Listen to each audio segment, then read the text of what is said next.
Welcome one, welcome all to the Paladins Console League. I am your host, Fawn or Stefan, whatever you guys want to call me. That's not blatantly insulting, but I appreciate you guys being able to tune in this wonderful Monday morning. It's been a while. Haven't really seen you guys here in the Console League, but I'm not here alone. I'm here with my man, Kresnik.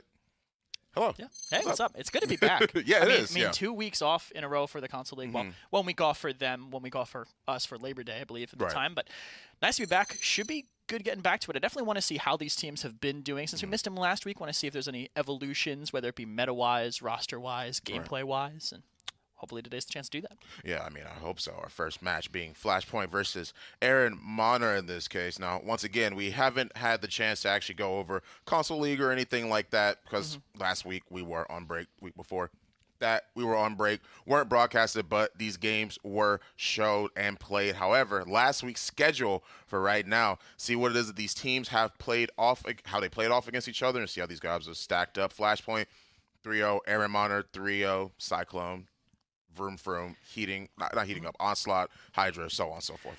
Not too many surprises, I think, across the board. The two things that stand out to me from rewatching them was that Onslaught had a 16-minute game. Right, yeah. And that's not on one map.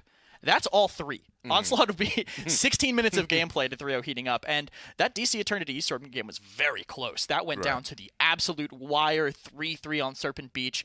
DC Eternity barely pulling it out in the end. But all in all, not too many surprises. But hopefully we can get surprised a little bit this week. Yeah, I mean, once again, like my man Kresnik just led off with, we will be looking at this week's schedule, see how these guys are dicing up against each other, putting up their dukes. Flashpoint versus Aramon, of course, will be the game we're about to get into. Bust Down versus Vroom, Onslaught versus Hydra, Classified versus Eaststorm in this case. These are the four matches, that we will be going over today on broadcast, showing you guys just a little bit of how things were going throughout constant or at least multiple consoles in this case. Lots of close games too. Yeah. I know we have, I think, the 1-2 matchup in 2 different regions, and then we have a 3-2 matchup and a 2-3 matchup in a row. So should be a lot of contention, I think. I know some people definitely want to get back at fighting against the first seed in various different regions, and EUPS4 is one of those regions that we're going to be having the 1-2 matchup in. Yeah, I mean, of course, we can take a look at the EUPS4 standings as well to see how these guys are all stacking up against each other. Flashpoint already at the top, no losses. The men are dominant. Aaron Monner in this case 4-1. Ariel Arise 1-4. And Stush Gaming, no wins under the belt. Solid 0-5. Unfortunate for them, but of course, you still got plenty of time to be able to try and make this up before you find yourself at Worlds. Yeah, I mean, 2 maps for them at least, so not a complete wash, but they definitely did figure something out. Aaron Monner Flashpoint, though, 1-2, and normally in some other regions this could be, we might be super excited for this, but last time they matched up was a 3-0 in Flashpoint's favor. We'll have to see what Aaron Monner's figured out. Flashpoint obviously made it to LAN last time, made it to the MSI, so they're a team that has plenty of experience playing together, understand console meta really well. We'll have to see how Aaron Monner can stack up to them. Right, exactly. It's really going to be a match of adaptation at this point. See if they can take what it is that they've learned last time, try and stack up against Flashpoint this time, see if they can potentially take a win off of them in this case. And the map bans right now, we're going to take a look at those real quick, see what we have in store for us. Frog Isle, Bazaar, both of these maps being gone, off the board. Get them out of my game. Don't want them in there. Ice Mines and Brush. I mean, yeah. I mean, we can agree to disagree. Ice Mines and Bright Marsh gone as well in this case. So 4 maps all off the board. Both of these teams have decided to ban 2 of their own choice, of their own choosing in this case. And I mean, you already saw it right there. Just mentioned it in that case. And I'm curious to see how Aaron Monner is going to stack up, because you said it before that really Flashpoint was a 3-0 last time they played. Now that they're sitting at 4-1, so we're really going to see how they're going to try to adapt. Yeah, it's definitely the closest matchup for them. I mean, there was a DQ in game 1. We're not sure exactly why. So Aaron Monner do have a map already better than last time, even if it was kind of out of their hands. But we'll have to see what map we're going to for game 2. Looks like Jaguar Falls. Okay. Interesting. It's pretty standard. Well, I say interesting, but it's interesting that we're going on the standard for game 2 instead of game 1, honestly. I mean, Jaguar Falls, pretty much the very basic map, very flat, a lot of things you can play. I mean, we've seen a little bit of everything across Jaguar Falls. We've seen Moji, we've seen plenty of triple tank. Yes, we have. Lots of very interesting things. So we'll have to see what they do, and we'll start with a pretty standard console first ban in Vivian. Of course, and the standard second console ban in this case being Talus. Both of these characters are off the board. Makoa being picked off as well, which once again, no matter whether you're on console, whether you're on PS4, Xbox, PC, everyone has one thing in common. they don't like Makoa. They don't want to see him.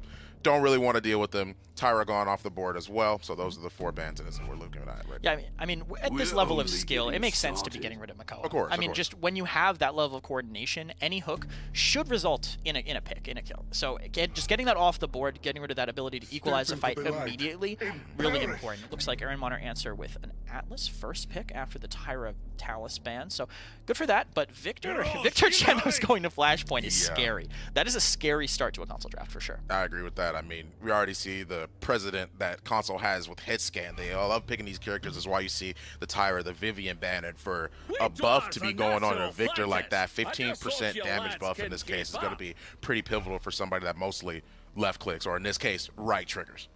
Yeah. Well, yeah. Oh yeah. I thought you were gonna say right click, and I'm like, no. I was reaching as hard as I could for you, but no, you're right. Right trigger. In that sense, Barrett Grover response by Aaron Monner. So they're starting with tank healer priority. Grover, really good healer on this map, able to heal through all those walls, sustain both sides if they choose to kind of have that spread gameplay, or he can also play into the death ball strategy too. So a lot of options I think for the Grover pick here. Pretty smart by them as it responds to Genos. I agree, and Flashpoints respond. We do have the Khan being picked up here. Of course, Khan being a character it is that you quite typically see, whether, once again, you're on PC or you're on console. His presence is just too strong in this case, and once again, we see the Leon being picked up as well. Hit scan presences on console are extremely powerful, which is why you see them prioritized more so than you would on PC. Form up and follow me in. It's going to come down to the tanks for Armand, because I think Flashpoint got a fantastic DPS draft.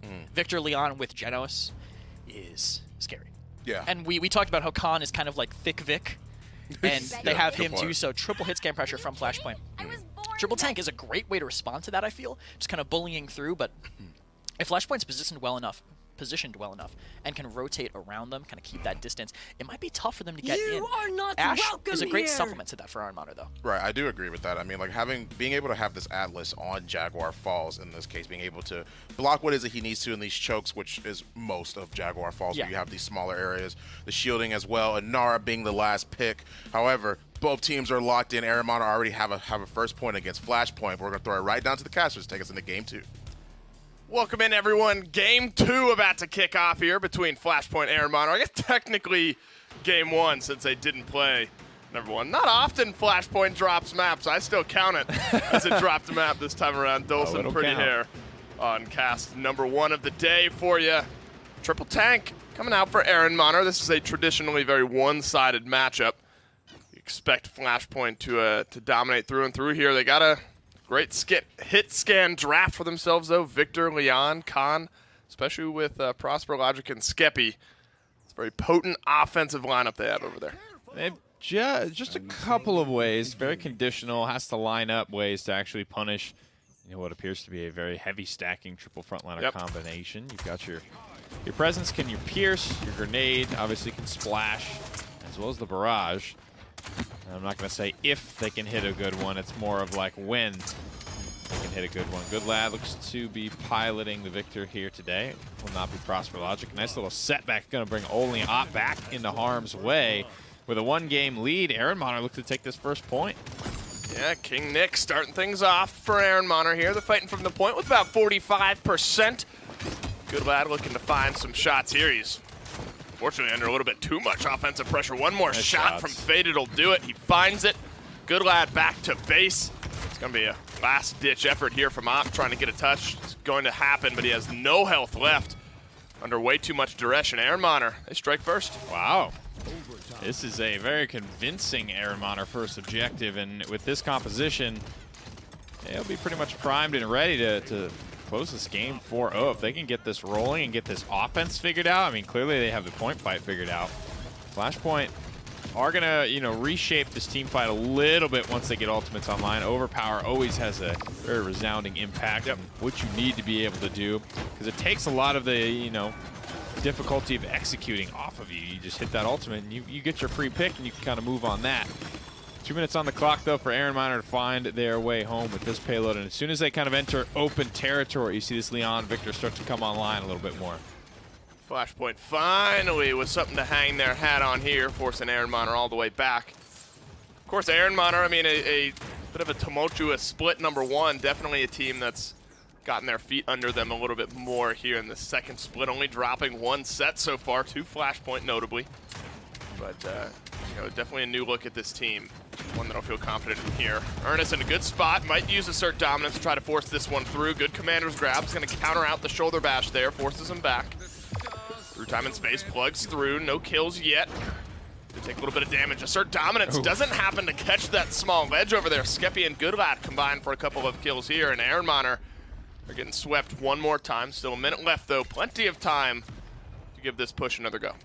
Nice setback there, just to keep himself safe a little bit longer. But yeah, man, once these 3 tanks push out into the open, just their killing power drops a little bit the further away they have to fight.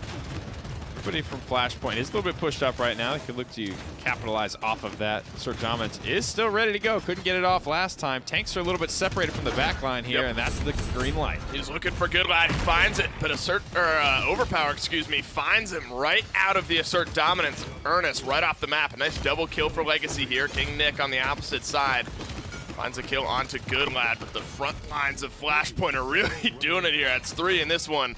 Legacy trades out his life.